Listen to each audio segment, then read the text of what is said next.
नोंथांमोनखौ धन्यबाद जासिबाय।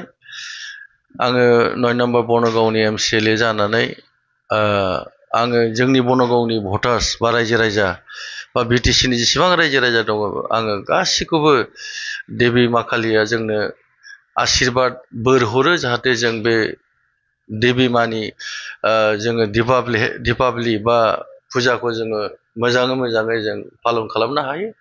आं बेखिनि बिमा देबिनाव कालि देबिनाव आं आशीर्बाद बिबाय जोंनि जाहाथे जोंनि जेसेबां जाथि जनगोष्ठी दं जोंनि बनगाव समस्ति बा BTC समस्ति आं बयखौबो बिमा कालिनाव आङो आर'ज गाबो जाहाथे जोंनो मोजां देहा सुस्थ' देहा लाखियो बा मोनसे